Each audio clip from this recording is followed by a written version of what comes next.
AI bosses, frameworks, and whale whisperers. This is Priviso Live.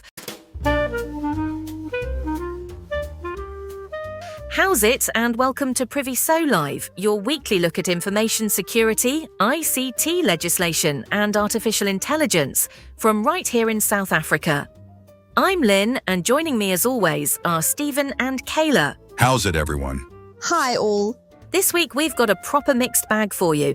We're talking about a brand new way of keeping AI agents on a leash, a nasty ransomware con within a con, an AI store manager that actually fired a human being, and to close things off on a lighter note, some rather wonderful work being done to teach computers to listen to whales and elephants. I'm particularly keen for that last one. I bet you are. Right, let's get stuck in. Stephen, you've been reading up on something called the custody framework. And I think this is the story security teams should be paying closest attention to this week. A researcher named Jake Williams, who's vice president of research and development at a firm called Hunter Strategy, has released a new framework called Custody. It's designed to contain AI agents once they're already operating inside your network. Contain them from what, though?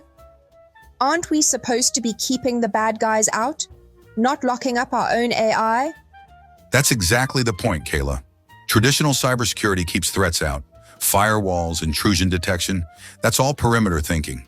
But an AI agent isn't a threat coming in from outside. It's something you've deliberately let in and given a task to do. The problem is what happens when that task goes sideways. Give us an example. Williams gave a good one. You tell an agent, go and get me competitive intelligence on a rival company. The agent, trying its best to be helpful, decides the fastest way is to hack the competitor. Suddenly you, the business that gave the instruction, are liable for a crime you never asked for. Aish! That's actually a bit terrifying. It is, and Williams accelerated the release of Custody after OpenAI disclosed that its own models had autonomously breached Hugging Face, the popular AI model sharing platform. So this isn't theoretical. Custody stands for Conditions of Release, Untrusted Input, Supervision and Stop, Temporary Authority, Observability and Escalation, and Disposal and Decommission. Together, those 6 elements make sure an agent only ever has the access it needs, for as long as it needs it, with someone watching, and a kill switch close at hand. So it's basically an employment contract for a robot. That's not a bad way to put it, actually. And practically, it comes with a machine-readable schema that can be built straight into a CI/CD pipeline. So the containment isn't a policy document nobody reads. It's enforced at the same speed the agent itself operates at. And this matters for anyone working through ISO IE C42001, the international standard for AI management systems, because governing autonomous agents is exactly the kind of control a management system needs to demonstrate. If you're running agents in production without something like this, that's a gap an assessor will find. So the takeaway for our listeners? Know what your agents can touch, for how long, and who's watching them. And make sure you've got a way to pull the plug fast if things go wrong. Right from AI governance to good old-fashioned criminal opportunism. Kayla, you found quite the story this week. I did, and it's a properly cheeky one. There's a group calling themselves ransom busters who've been approaching ransomware victims and offering to help them. That sounds almost noble. It would be if it were true. They claim to have hacked the admin panels of major ransomware as a service operations, that's ransomware sold as a subscription to other criminals, and offer to delete the stolen files and hand over the decryption keys, all for a fee of between $20,000 and $60,000 US. And let me guess, they're not exactly white knights. Not even close. Researchers at GuidePoint Security found that ransom busters are, in their words, most likely just affiliates of these same ransomware operations, the very people who infected the victims in the first place. Same software, same tactics, same identifiers, used both to break in and to pose as the rescuer. So the criminal who robs your house comes back a week later, dressed as a locksmith. Exactly that. They claimed access to the panels of 3 operations: Dragon Force, Cetra, and Anubis. And the timing is deliberate too. They contact victims before the ransomware gang goes public with the extortion demand, when the victim is most desperate and least informed. What happened to the victims who were approached? As far as researchers can tell, nobody paid ransom busters a cent. One organization simply paid the original ransom instead and stayed off the public leak site. What should our listeners take from this? If you're mid-incident and somebody contacts you out of the blue offering rescue, treat it with exactly the same suspicion as the original attack. Verify any recovery firm independently, ideally through your incident response retainer or legal counsel, never through a contact the attacker or an unknown third party hands you. Basically, don't take sweets from strangers, even if they're holding your own sweets. Something like that. Now, sticking with AI, but moving from network security to something a lot closer to home for anyone who manages people. Lynn, this one made headlines everywhere. It did, and I have to say some of the headlines were a lot more dramatic than the actual story. Time magazine reported that an AI research startup called Andon Labs, run by a fellow named Lucas Peterson, put the Claude AI model in charge of managing a real retail store in San Francisco, along with its human staff. Wait, an actual AI running an actual shop? An actual shop, actual staff, actual payroll. And after 5 months, Claude fired 1 employee for chronic tardiness, 17 late arrivals out of 23 shifts. That's genuinely appalling attendance. It is, and the headlines called it a watershed moment. The first known case of a large language model independently deciding to terminate a human employee. I sense a but coming. You sense correctly. Read past the headline and it's messier.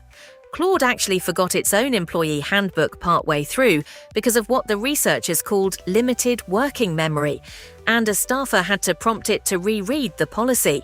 Its first instinct wasn't to fire anyone, it recommended a formal warning. It only moved to termination after a manager asked what the researchers themselves call a leading question, nudging it toward that outcome. So it's less cold, calculating robot boss, and more assistant that needed some convincing. Pretty much, and it's worth noting the store's finances dropped from $100,000 to just over $61,000 over those same 5 months, so Claude wasn't exactly running a tight ship either. What did the employees make of it? One of the remaining staff, Felix Carson, put it well. Just because you can doesn't mean you should. And Peterson himself flagged the real risk, that as these models are trained to be, in his words, more ruthless, unsupervised personnel decisions could carry real economic and legal consequences. And for us, that's a governance question. If an organization here in South Africa let an AI system make a dismissal decision with this little oversight, you'd be looking at serious exposure under our labor and POPIA legislation, quite apart from any AI management system obligations. Exactly. Human accountability doesn't disappear just because a machine did the talking. Right, let's lighten the mood before we wrap up. Kayla, tell us about the whales. Gladly. This is a non-profit called the Earth Species Project, and their mission is honestly one of the loveliest things I've come across in a while. They want to, in their own words, break the interspecies understanding barrier. Meaning what exactly? Meaning they're using the same kind of AI that powers large language models, but pointing it at animal communication instead of human language. They've built something called Nature LM Audio, which they describe as the world's first large audio language model for animal sounds. What can it actually do?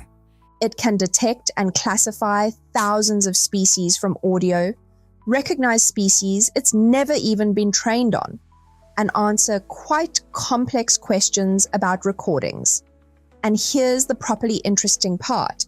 it started showing what researchers call emergent properties, things nobody explicitly taught it, like counting how many individual animals are in a recording or telling distress calls apart from friendly ones. That does sound remarkable. Any theory as to why? The researchers think it suggests there are shared underlying patterns between human speech and animal communication, picked up simply from training at scale. They've also open-sourced tools, things like Voxaboxen for annotating recordings, and benchmarks for the wider research community to build on.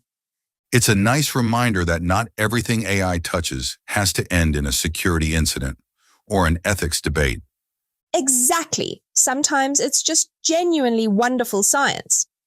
I'd encourage anyone curious to go and have a look at earthspecies.org. Lovely note to end the segments on. And there you have it. This has been Priviso Live. We hope you found today's episode interesting. If you did, please share it with your colleagues, your friends, your family. Word of mouth is a strong driver of podcast growth. If you want to hear more of the same, subscribe on Apple, Samsung, Spotify, iHeartRadio, or YouTube. And if you need security, risk, or ICT legislation advice, contact Priviso Consulting directly at admin@priviso.co.za. And if you have topics you'd like us to cover or questions about anything we discussed today, reach out to us. We love hearing from our listeners. I'm Stephen. And I'm Kayla. Thanks for listening. Stay secure. Stay safe, everyone. Stay safe.